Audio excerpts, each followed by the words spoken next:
For a show that did not have the best build-up in the world, was completely ravaged by countless injuries from multiple big names going into it, and a pretty considerable size of the fan base not really interested in this show.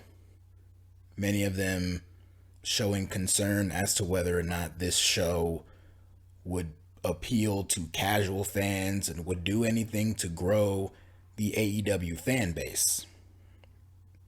And what many of those people don't realize is that this show was never designed to explicitly reach new fans or reach out to casual fans or do anything like that. This was a show designed for hardcore wrestling fans. Fans explicitly of AEW, fans of New Japan Pro Wrestling, or at least fans who know enough about New Japan Pro Wrestling to get excited about many of their talents coming over and competing on a show like this and competing with a lot of the big names in AEW. This show was designed for those fans. And with that in mind, my hat's off to Tony Khan, Jado, Gato, everyone in positions of power in AEW and New Japan, and the fans in the United Center in Chicago, Illinois, and everyone in between who contributed to making this show an excellent wrestling pay-per-view and one of the best, if not the best, wrestling event of the year. Welcome, everyone. This is DerekJ Speaks, and today we are talking about the joint AEW New Japan Pro Wrestling pay-per-view event called Forbidden Door, live from the United Center in Chicago, Illinois. A show, like I said, that came out of nowhere, but was still a long time coming. I think since AEW, All Elite Wrestling, was first created, there was always this expectation that eventually down the line, they would do some type of partnership and have some type of working relationship with New Japan Pro Wrestling. It took a little longer than many expected, but that was due to many unforeseen circumstances. But we finally got to this point. And despite the card not looking exactly like it could have been or should have heading into it, with many names injured and taken off the card, names like CM Punk, names like Bryan Danielson, just to name a few. Of course, there are many others who weren't on this show. No Kota Ibushi, no Tetsuya Naito. People like that were not a part of this show. But despite all of that, they still put on a damn good pay-per-view tonight. A lot of excellent matches, a lot of high drama, great stories being told, great moments, and a great, great crowd. The crowd in Chicago at the United Center was on fire all night long. Brought me back to August of last year, the first AEW event at the United Center, that episode of Rampage that saw the return of CM Punk to the world of professional wrestling. And this was their second big event in the United Center, and the fans damn sure made this show feel very special. Now, for myself personally, watching on pay-per-view, not the most pleasant viewing experience for the first few matches of the show, only because my feed was not working as well as it could have and should have.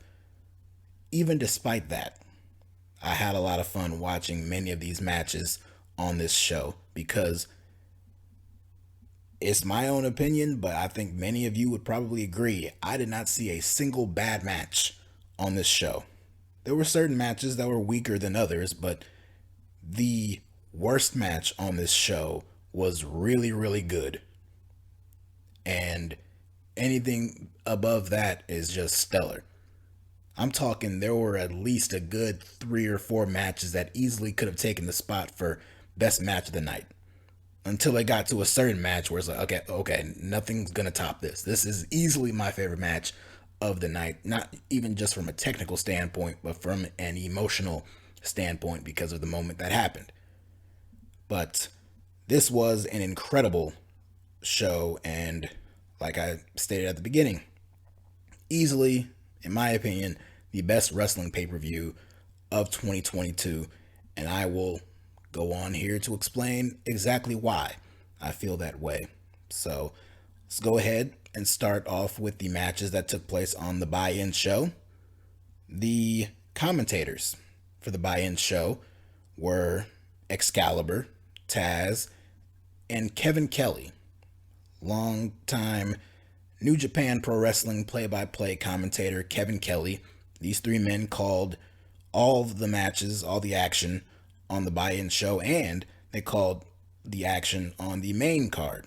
The show opened, it was these three, and I thought it was going to just be those three throughout the remainder of the night.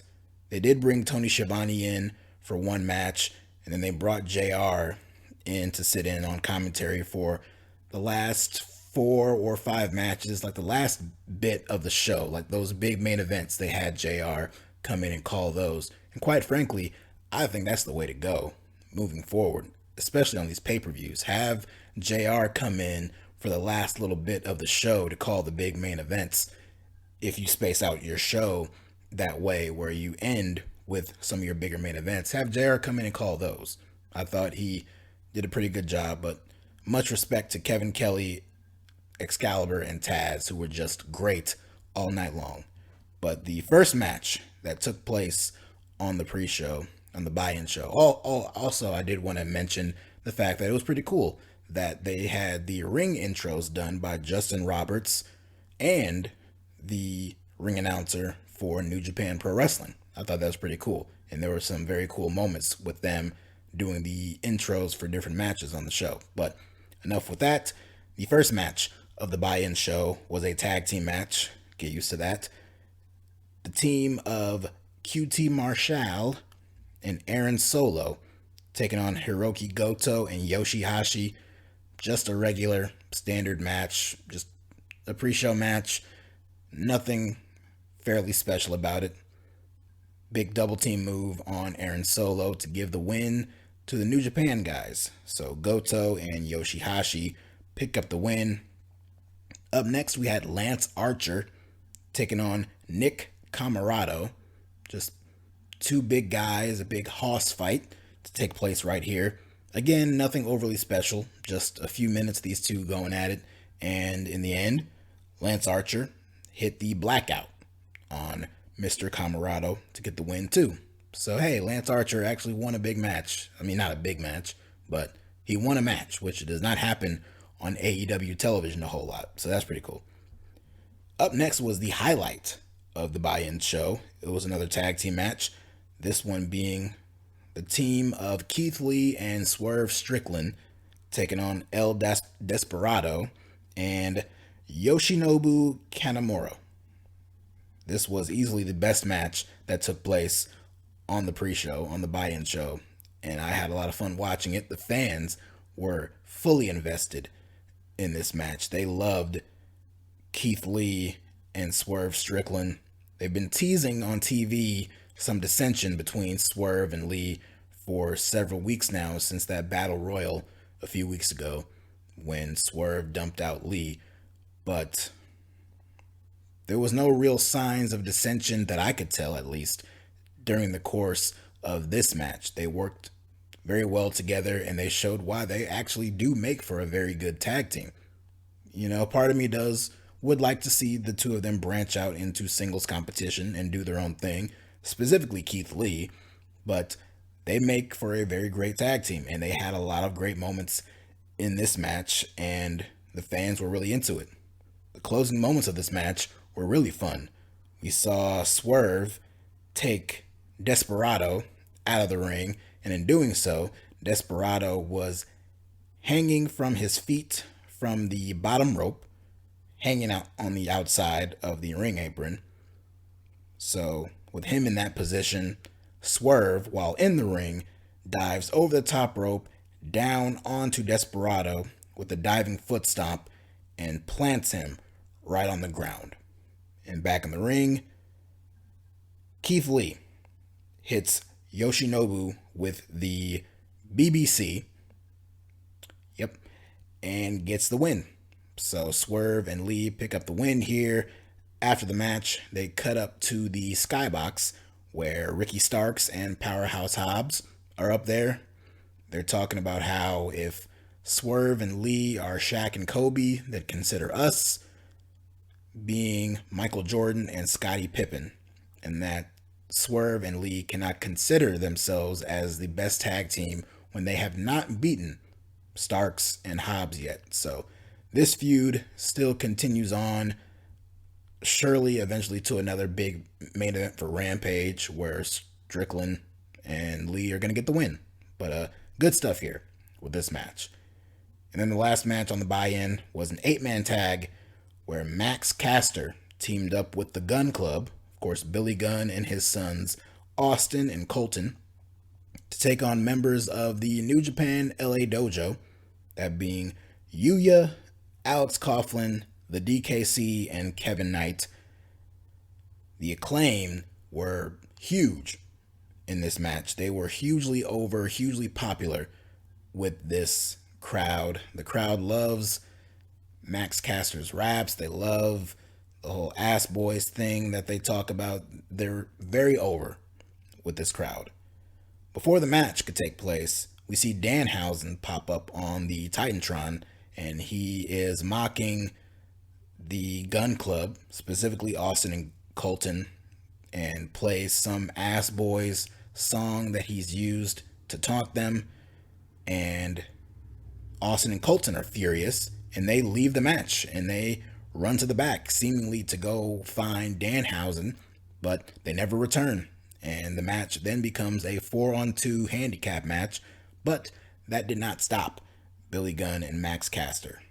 While the Dojo guys got a little bit of offense and took control over Caster in the beginning, eventually Max got a hot tag in on Billy Gunn, who came in, ran wild for a bit, hit a Fame-Master, then tagged Max Caster back in to the match, and he proceeded to hit a diving elbow mic drop to get the win for the team. So there you go. On to the main card. We opened up with trios action. The team of Chris Jericho, Sammy Guevara, of course, with Ty Conti at his side, and Minoru Suzuki. They took on the team of Eddie Kingston, Wheeler Yuta, and Shota Umino, of course, Jon Moxley's protege. This was a crazy trios match, a lot of fun, and a very strong way to open up this pay-per-view. We had a chop-off with Eddie Kingston and Minoru Suzuki. Both men tagged in. The crowd, there was a fire for this face-off, and the two of them exchanged chops with each other. We got a spot here where the heels took a page out of the Blackpool Combat Club's playbook, and they had all three babyfaces locked in different submission holds, all being held simultaneously. So I thought that was a pretty interesting visual they had there. There was a bunch of dives at one point. Everyone was diving to the outside, and that left Minoru Suzuki as the only one left in the ring, and he teased like he was going to do a dive, but then when he bounced off the ropes and went towards it, he just kind of stopped and just trolled everyone. So I thought that was pretty funny. We see on the outside, Sammy hit the GTH on Wheeler Yuta, so that took care of him. Umino was going at it with Chris Jericho. He managed to lock Jericho in his own walls of Jericho, and the fans were going crazy for Shota Umino here, just giving him a whole lot of love, but it was not enough. Jericho eventually escaped it thanks to an assist from Suzuki and Guevara. Suzuki ended up hitting a pile driver on Eddie Kingston, and that took him out of commission. Umino was all by himself. He put up a good fight, but in the end, it was not enough. He got laid out with the Judas effect by Chris Jericho, and that was it. The heels get the win here. Much to be expected, and this plays into leading into the Blood and Guts match coming up this week on Dynamite with Jericho's team and Eddie Kingston's team. Later on in the show, they had a backstage segment where Jericho and a few of the other members of the Jericho Appreciation Society confronted Shota Umino, but it ended up with Jericho throwing a fireball in Umino's face. The next matchup was a winner-take-all triple threat tag team match for the Ring of Honor and IWGP heavyweight tag team titles. Got the team of FTR, the current Ring of Honor tag team champions, members of the United Empire, Jeff Cobb and the Great Okan, and Roppongi Vice, Trent Beretta and Rocky Romero. Within the first few minutes of the match, Dax Harwood, who has been killing it in singles matches this year, not that FTR has been killing it in general, but Dax himself has been racking up some pretty good matches and singles competition on TV so far this year. But here in the early part of this match, he suffered some type of injury. A shoulder injury is what it appeared to be. And he got checked out by the doctors and they escorted him to the back. So for a pretty good amount of time there, Dax was taken out of this match. And the injury happened where it looked legit. Still don't know 100% whether it was legit or not. You know, despite him coming back out and the reaction, still don't know for sure. But that was the question as to would he return? Or would this be setting up a big pop for him to come back out when he's most needed? So that was what they were building up to. United Empire took over. Eventually, Cash Wheeler, who was fighting by himself and doing a valiant effort, he had to tag in a member of Roppongi Vice. So those teams were going back and forth for a while. Eventually, Cash came back in. But he got taken down too. And this led to the big spot where Dax Harwood made his triumphant return back out to the match. His shoulder was all taped up, but he did get back in. We had a spot where Rocky Romero gave the assist to Cash Wheeler, giving a pile driver to the Great Okan. But then right after that, Rocky Romero planted Cash Wheeler and took him down. We saw Jeff Cobb hit a standing moonsault on Rocky Romero, which looked very impressive. A man of his size, quite frankly, should not be hitting moonsaults, so that was pretty cool to see. Roppongi Vice, they hit the strong zero on Jeff Cobb, but Cash came in and broke it up. Came down to Dax and Rocky going back and forth. They were trading near falls between the two of them, but in the end, Cash slid in at the right moment and helped Dax hit Rocky with the big rig to get the 1-2-3, and FTR win. They retain their ROH tag team titles, but they win the IWGP heavyweight tag team titles, adding some more hardware to their collection right now. They are now triple threat tag team champions. They are the AAA Mega Heavyweight Tag Team Champions, whatever it's called. AAA Tag Team Champions. Let's just call it that. They are the Ring of Honor Tag Team Champions, and now they are the IWGP Tag Team Champions. This adds on to their very impressive resume that already holds the Raw Tag Team titles, the SmackDown Tag Team titles, and the NXT Tag Team titles. So FTR is just having a banner year. They are just absolutely killing it. Great matches left and right. This one was no exception. And they add some more gold to their collection. So you have to believe, and I certainly hope, that this is leading to a rematch with the Young Bucks at All Out. They've had 2 matches against each other now. They are one apiece. And so all roads should lead to All Out this fall, back in Chicago, most likely, with FTR Young Bucks 3, with FTR beating the Young Bucks for the AEW Tag Team titles and to just drape them all in gold. So hopefully that's what we're leading up to. The next match was a fatal four-way match to crown the inaugural AEW All Atlantic Champion. We really didn't need another singles championship added to the show, but it's a pretty looking belt, and Tony Khan's going to do whatever he wants to do. So the men competing in this match were Malachi Black, Pac, Miro, and Clark Connors, who took the place of Tomohiro Ishii. Ishii beat Clark Connors to qualify to be in this match, but then as of a week ago, it was announced that Ishii would not be able to compete in this match due to a leg injury, so he was replaced with Clark Connors.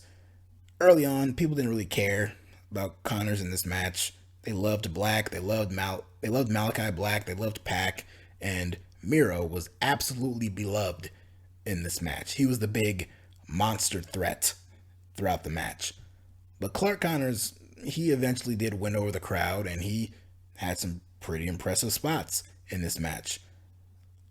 A little deep into the match, we see Malachi Black on the outside. He is setting up a table in the corner of the barricade over by the crowd, and he tried to put Miro through the table, but he was unsuccessful in his efforts.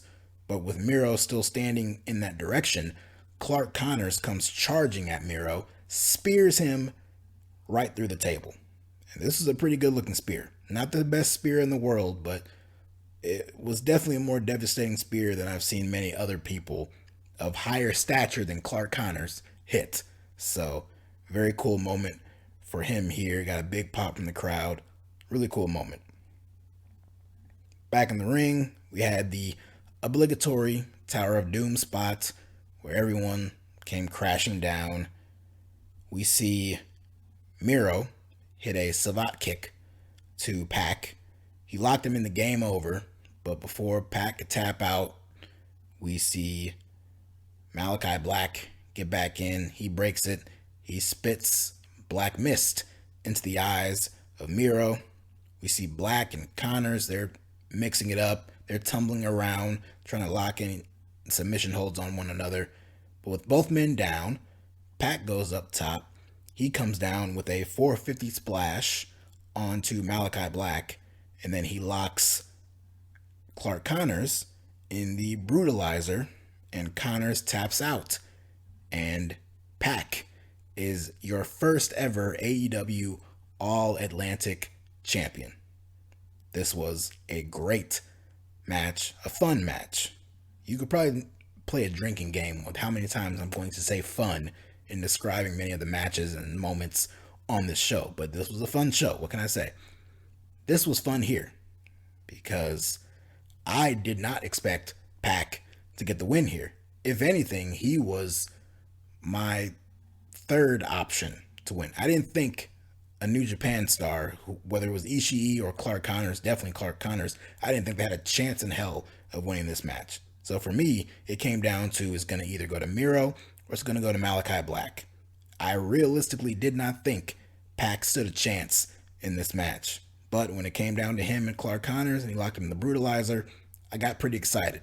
And seeing him capture that championship and seeing a lot of the discussion about it on Twitter with so many people very happy about it, seeing a lot of the photos posted of Pac holding up that championship and having that championship backstage, it made it all very cool. So he was not my first or second choice, but I'm a huge Pac fan. I love the guy. He is incredible in the ring, has just such a fast-paced intensity when he's out there. And it was on display in this match too. You don't see him a lot. He's not on TV every single week. He's on TV a lot more regularly now than he was for a while, especially during the pandemic era, where he was not appearing consistently on TV at all. So hopefully now that he's a champion, he can be on TV even more.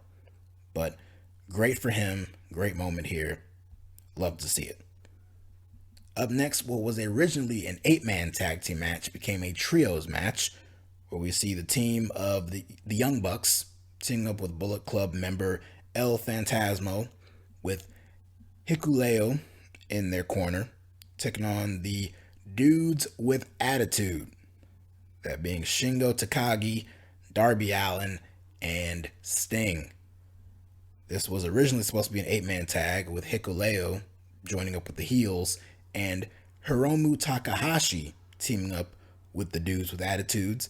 But unfortunately, this past week, Hiromu came down with a fever and was unable to travel to the US, so he was pulled from the match.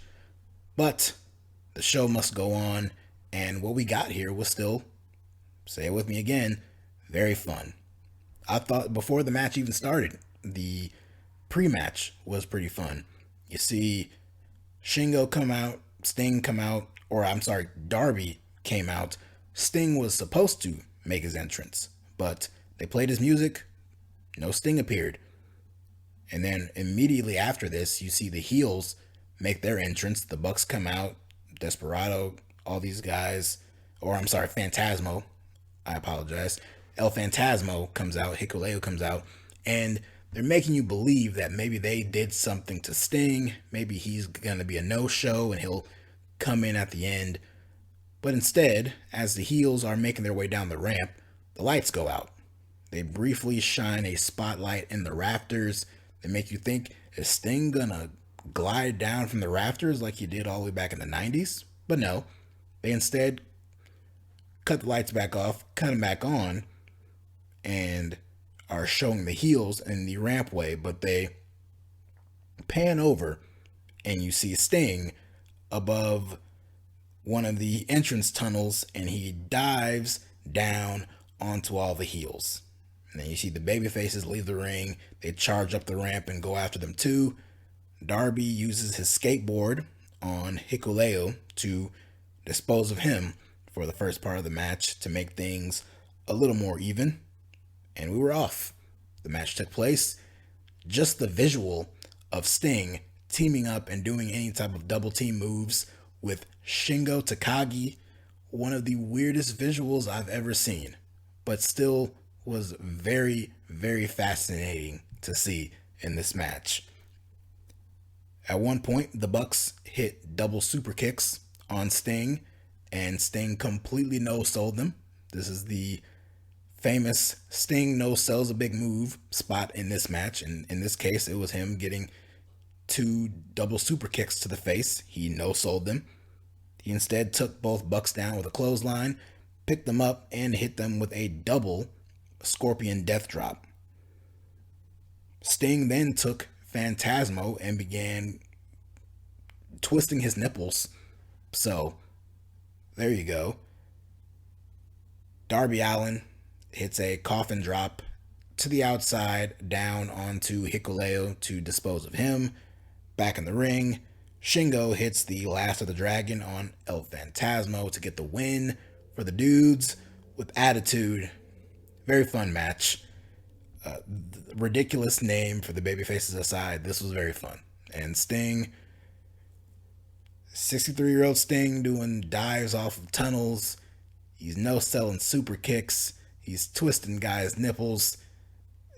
This man is just, he's an icon. What else can you say? Up next was the AEW Women's World Championship match. Thunder Rosa defending her title against Toni Storm. I thought this was a really good match too. This slowed things down a bit. Those first few matches were like all running rampant, running red hot at the beginning of this show. This slowed things down just a bit. It was enough for you to catch a single breath. But and then even these two ladies picked things up. The fans were firmly into this match. This has been the best built up match for a women's pay-per-view in several pay-per-views now, but that's not really much of a high bar to pass over. But you have 2 of the best women in the entire women's division, and quite frankly, 2 of the best women women's wrestlers in the world today, and the fans definitely treated them with that level of respect.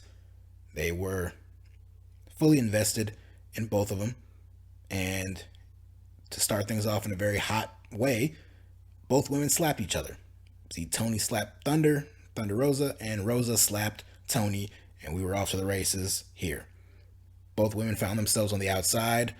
Rosa suplexed, I should say, Tony on the floor. See both women find themselves on the ring apron. Rosa attempted to hit the Death Valley driver on the apron, but Tony countered it into a German suplex on the ring apron and then a DDT on the floor. Back in the ring, fast forwarding a little bit, Rosa hits the Fire Thunder driver on Tony, but Tony kicks out. So big spot there. Crowd popped very huge for it. Thunder Rosa was completely in shock. But she then went a different route.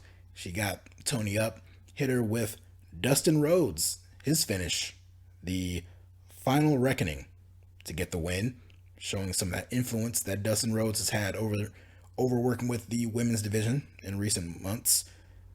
Thunder Rosa gets the win. She retains her championship, and after the match, both women shake hands.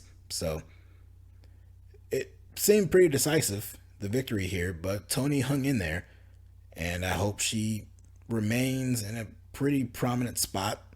The women don't get a whole lot of TV time as is, so outside of the two championship feuds, there's not a whole lot of room for non-championship feuds for the women. This is a problem that happens, that still persists to this day in WWE, and AEW is also subjected to this as well. But hopefully Toni Storm can still remain in a higher position. Hopefully they don't do to her what they have done to Ruby Soho. But good stuff here. Up next was what was originally my favorite match of the night, this being the IWGP US Championship match. Will Ospreay, who is technically the champion, although Juice Robinson just won't give up the belt, even though he's been stripped of it. But Will Ospreay, he is the champion, even though he is not directly in possession of the championship belt. He defended that title against Orange Cassidy. Had a lot of people not very happy with this match being the match for Will Ospreay on this show, but Orange Cassidy is one of the top baby faces in the entire company. Still to this day, he is one of the most over acts in the entire company. The fans love him. They still pop for his stuff. The hands in the pockets, the weak kicks, and the lackadaisical attitude that he has. They still go crazy for it. But you had a good amount of people who were not very thrilled with OC being the choice and opponent for Will Ospreay on this show. But I had a feeling that these guys were going to go out there and have a damn good match. Because despite the commitment to the gimmick that Orange Cassidy has, when it's given, when the time is right, he can go out there and he can put on a damn good show. He can deliver. And Will Ospreay was doing Will Ospreay things. He's one of the best wrestlers in the world, and Cassidy hung in there with him. And both men worked very well together and put on a damn good match here. At one point, Ospreay had Cassidy locked in the abdominal stretch, and the fans were just giving Ospreay the business here. And then Ospreay proceeded to reach into Orange Cassidy's pockets, and they pulled out a middle finger that he shared with the entire crowd. And while some people booed, a lot of people actually applauded and cheered that, because that was a pretty funny spot there. Eventually, Cassidy, he took control. He started off with the comedy stuff, doing the fake kicks and all that stuff, but he got serious and he started doing rapid fire kicks, and he was a house of fire here, taking it to Will Ospreay.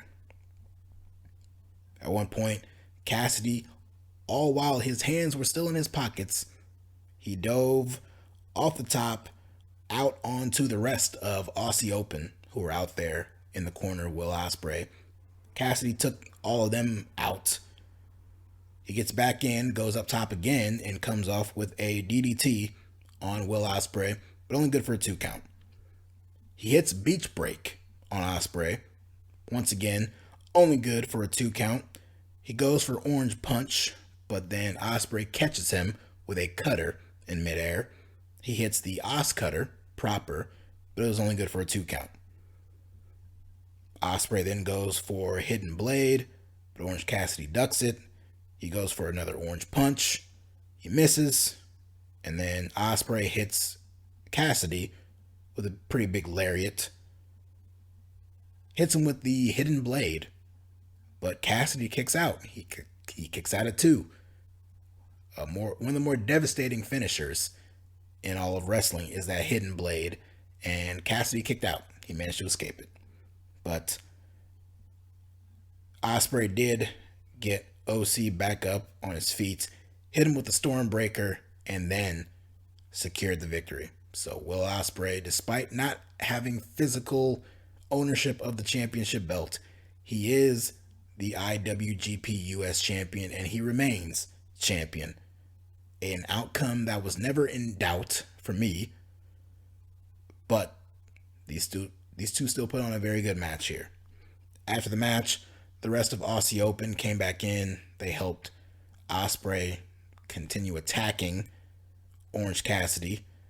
This brought out Roppongi Vice, who came out. They tried to help, but they were of no use. But then we heard very familiar theme music, and the fans popped huge for it. And out came Katsuyori Shibata. He came out, took out Aussie Open in the rampway, got in the ring, went face to face with Will Ospreay, was taking him down with a bunch of strikes, had him seated in the corner, and then proceeded to hit a running drop kick to Ospreay. The fans are going nuts for all of this. Aussie Open comes back down to ringside. They pull Ospreay out of harm's way, save him, scurry up the ramp, and Shibata is left in the ring to come face to face with Orange Cassidy, who proceeds to get his sunglasses, and instead of putting them on himself, he instead puts them on Shibata's face. So the two of them have a bit of an interaction here, and the fans are going crazy for it. Up to this point, Shibata got the biggest pop of the night. It was overtaken in the very next match, but this was still an incredible moment, and this was very fun to see. Shibata, this is someone who, by all intents and purposes, should not be wrestling at all and should not be doing the stuff that he is able to do in the ring right now. But we saw him come back. I believe it was earlier this year at Wrestle Kingdom. He had that exhibition match with Zack Saber Jr. There was no hits to the head or anything like that. So slowly but surely, he's finding his way back into the groove of things. And him coming out here to not only just help Orange Cassidy, but to go at it with Will Ospreay, the current IWGP US champion, you have to think that that might set things up in that direction. Regardless, still cool. So Ospreay and Cassidy had my favorite match up to that point in the night, but that spot was usurped by this next match, that being the Zack Saber Jr. match. Originally, the plan or the thought was that Zack Saber Jr. would go one-on-one with Bryan Danielson. A few weeks ago, after Dominion, during the press conferences after the end of the show, we had Zack Saber Jr. lay down a challenge to Bryan Danielson, who had not appeared on Dynamite in weeks, not since Double or Nothing last month. Finally, this past week on Dynamite, Bryan Danielson appeared, and he announced that he will not be cleared to compete at the Forbidden Door pay-per-view, nor will he be cleared to compete at AEW Blood and Guts this upcoming Wednesday night. But he did have a replacement in mind, a replacement who is just as technical as him and who can brawl just as well as him, and will be the newest member of the Blackpool Combat Club. And we were all going to find out who that was on this show. And on this show, Zack Saber Jr. made his entrance, got in the ring, and then out came Claudio Castagnoli, the former Cesaro, of course, who came out and just, it wasn't CM Punk last year, but it was pretty damn close. He got a monster. I've already said that enough in this video so far, but I mean it. He got a huge ovation from this crowd. He got a monster pop from the Chicago crowd here. It was amazing to see and amazing to hear. This was incredible here. He came out. Claudio has his old Ring of Honor name, his old independent wrestling days name. It's his real name. So he's under the name Claudio again. And he had a modified version of his ROH theme song here. So just excellent, excellent stuff. So the match starts, the bell rings, and immediately Claudio catches Saber with an uppercut into the corner, hits him with the neutralizer, and gets a very good, very deceiving, very clever near fall. Would have been very disappointing. I think in the moment people would have been very fine with it, but over time I think people would have been very upset had the match ended there.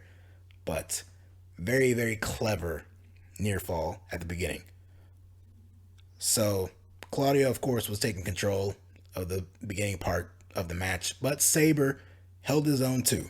You know, it was very special, very nice moment of Claudio coming out, making his debut, but Saber held his own.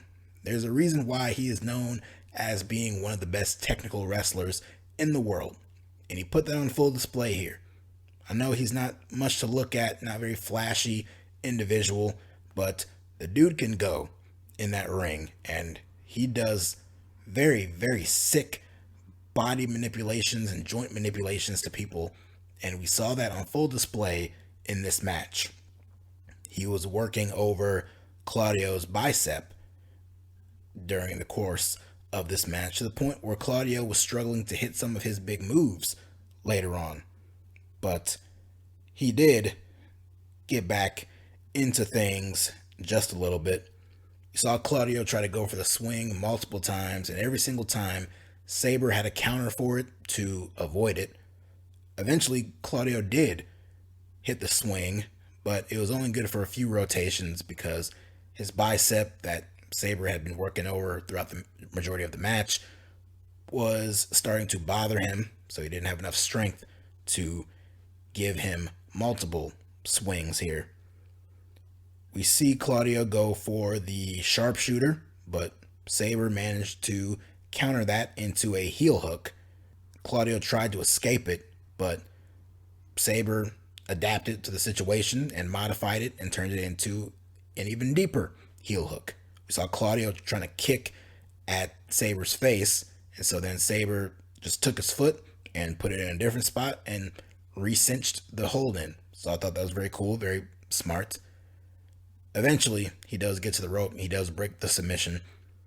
Saber then taunts Claudio and Bryan Danielson by hitting yes kicks on Claudio, but Claudio manages to prevent the final kick.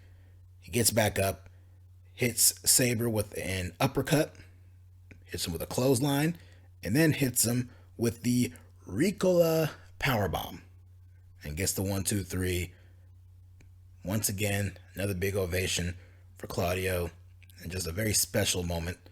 Very happy to see him get a moment like that, to get an ovation like that, and get the love and respect from the crowd on a level like that was just so unbelievable. I suspected Claudio was going to be the man to be the replacement for Danielson in this match, but even I did not expect his ovation to be that incredible and for the match to be that great and that special. But it was, and it was my favorite match of the night, and it remained in that spot even through these last two matches, although these last two matches were very great as well. The second to last match being the Fatal 4-Way match for the IWGP Heavyweight Championship. Switchblade Jay White defending his championship against Hangman Adam Page, Adam Cole, and the Rainmaker himself, Kazuchika Okada. To show you how crazy the fans were for this match, they chanted holy shit before anybody even touched.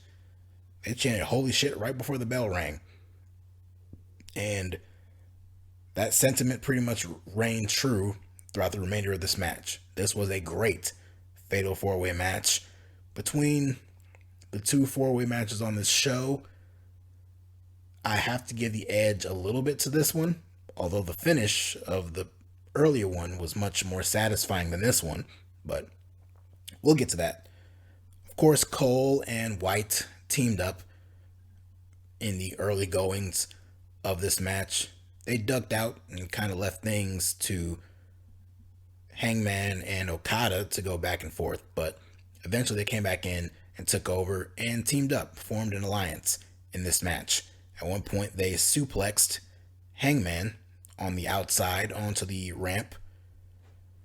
Back in the ring, a little bit later on, Page was going for a moonsault in the ring, but upon rotating, he got hit with a super kick in midair by Adam Cole. A little bit later on, Cole was propped up on the top rope and Okada hit a picture-perfect standing drop kick and sent Cole out of the ring down onto the floor. A little bit later on, Cole was back in and he and Jay White posed together. They two sweeted each other and Adam Cole literally backstabbed Jay White, only in the sense that he hit him with a backstabber move made famous by Carlito. So that alliance did not last too long. So the two heels were going at it for a little bit. Eventually everyone was hitting big moves on one another and everyone was down. And the fans gave this a standing ovation. Everyone got back up. You had one side with the heels, one side with the baby faces. They went back and forth, did the yay boo stuff. Eventually Cole and White were going back at it again. We see Hangman set up and go to the apron to go for the buckshot lariat, but Gato, who was out there in Jay White's corner, he provided some interference, prevented Hangman from doing it. Hangman disposed of Gato, and then he went back out, went for the buckshot again. Jay White ducked it, and he went for the Blade Runner, but then Hangman reversed that into the Deadeye. He then went back out to the apron. This time, he did connect with the buckshot lariat, but it was Okada who came in to break the cover. Cole's back in. He tries to hit the Panama Sunrise on Okada, but Okada caught him and hit him with the air raid crash on his knee and went up top and came down with a diving elbow drop. We see the vintage Okada Rainmaker pose extreme camera zoom out, which was really cool. It was just cool in general seeing Okada finally wrestling in an AEW ring. Something that many people, myself included, have been wanting to see for several years. We finally got it here, even with the Rainmaker zoom out. Just great stuff. We see Hangman come back in. Okada tries to hit him with the Rainmaker, but in the middle of it, Adam Cole comes in, runs interference, and super kicks Okada right in the face. Goes to the outside. He shoves Hangman into the ring post. Back in the ring, Okada, there was moves that separated it, but he did hit Cole with two different drop kicks. And then he gave him a slam. He went for the Rainmaker, but he missed. Cole went down, though. He ducked it, but he was down. He was, like, motionless, basically. He was down in the ring. Jay White sneaks in. He hits Okada with the Blade Runner. And then he goes over to Adam Cole, holds him down, and pins him 1, 2, 3. And Jay White retains the IWGP Heavyweight Championship. very, very lackluster finish. Even JR pointed out in commentary how underwhelming this finish was. And it definitely was. It was very flat. Despite the match being great, this finish came off very flat. But things were made a little clearer as to why that might have been the case in a little bit of the post-match. We see Adam Cole, it looked like he said something to the referee. Then it looked like one of the doctors came over and was checking on him. The commentators were pointing out the fact that Adam Cole was able to leave on his own power. The Bucks came out, Kyle O'Reilly came out, those guys came out to kind of check on him. And then the commentators later on mentioned how Cole was able to leave on his own power. But things became pretty obvious pretty quickly that Adam Cole suffered some type of injury in that exchange with Okada, and it looked like everyone involved, specifically Jay White, called some kind of audible to end this quickly and send everybody home. So, I know some people were saying, oh, well, if White was going to get the win anyway, why didn't Okada just hit him with the Rainmaker? Clearly something was messed up. Cole, for whatever reason, could not take the move. Maybe in doing the reversal there, maybe that's where he got hurt, and then Jay White just went and covered him and ended the match. Maybe there was supposed to be a few extra minutes to get to a finishing point. I still think the outcome would have been the same, which is Jay White retaining his championship. I didn't expect him to lose it, and I don't think that was altered or changed in any way. But the outcome of the match, the way the match ended, the finish was very flat. But I think it was due to a legit injury for Adam Cole. So hopefully everything's okay with him.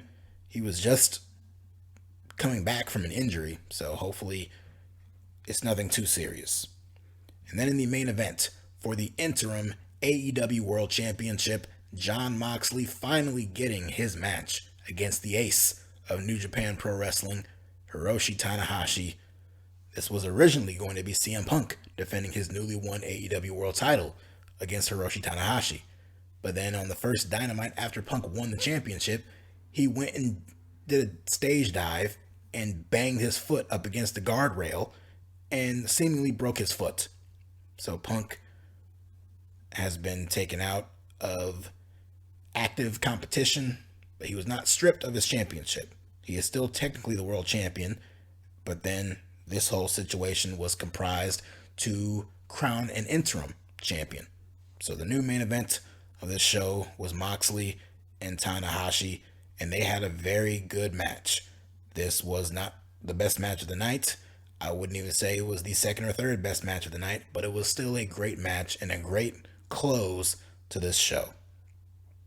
At one point, the crowd looked a little distracted by something going on in the crowd, and later on Twitter, I found out there was a fight that broke out in the crowd off to the side of the hard cam, and the guys involved got kicked out. So, there you go. We see a spot where Mox tried to dump Tanahashi out of the ring, but Tanahashi skinned the cat and got back in the ring, only to get dumped out again by Moxley. And then while on the outside, Moxley planted Tanahashi through a table. A little bit later on, Tanahashi hit a sling blade on Moxley, and Moxley rolled to the outside. The camera's not focusing on him for a while. Then he comes back up bleeding a gusher. I don't think a sling blade warranted a blade job like this, because Mox was just bleeding profusely. It looked pretty bad, and I just don't think a sling blade was worthy of a cut like that. But you know how Moxley is, so whatever works for him. Tanahashi, while on the inside, hits a high fly flow to the outside, down onto Moxley. With Mox down, Tanahashi goes up, hits the high fly flow in the ring, but it's only good for a 2 count. And then Moxley immediately got up and locked in the bully choke. Tanahashi managed to escape it, but Mox hit him with a lariat, and Tanahashi kicked out at 1, which caused a big stir. Really cool moment here. We see Moxley rain down blows, elbows to the side of Tanahashi's neck.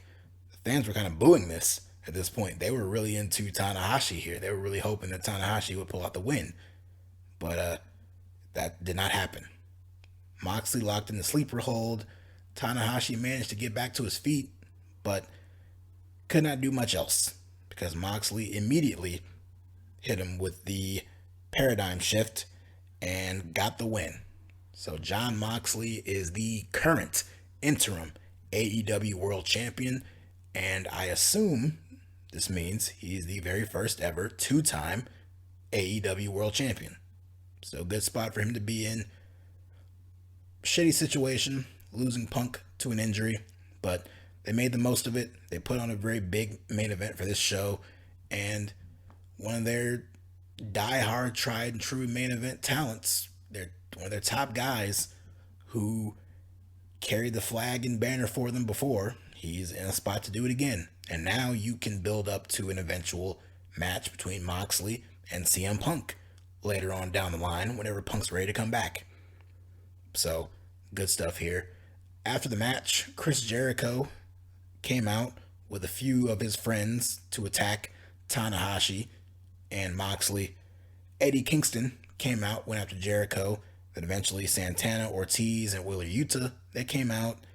The rest of Jericho Appreciation Society came out.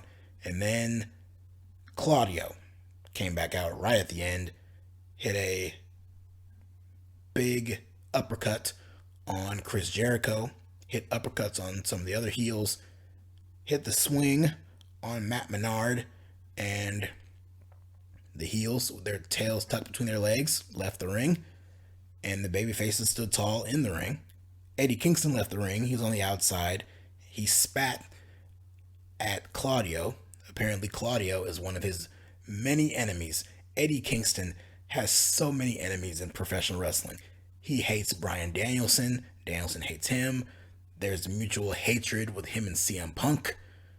There is hatred, apparently, with him and Claudio. There are so many enemies that Eddie Kingston has. It's hilarious at this point, but he's going to team up with them regardless because Claudio will be teaming up with Eddie Kingston and Jon Moxley and Santana, Ortiz, and Wheeler Yuta in a blood and guts match this Wednesday on AEW Dynamite against the Jericho Appreciation Society.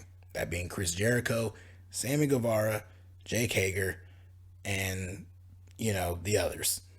So, that was that. This was the third straight AEW show to end with some big brawl to close out the show. But in addition to building up this pay-per-view, they were also hyping up Blood and Guts coming up this week. So that's the next big thing on Dynamite this week. Should be good. And that closes out Forbidden Door. A show that was practically snake bitten from all the injuries. Came out on the other side and was better off for it. This was a great show. Like I said, hands down, easily my favorite wrestling pay-per-view event of the entire year. Several great matches, great moments all throughout it. Would I like to see this be a yearly thing? If every year they can have shows like this, you're damn right. So, that's about it for me. And I hope all of you enjoyed this show. Like and subscribe. Comment down below what your thoughts were on this show. Follow me on Twitter at DerekJ Speaks. Listen to me on SoundCloud. Listen to me on Podbean. And stay tuned here for future reviews, recaps, and other videos from myself. Until next time, take care, guys.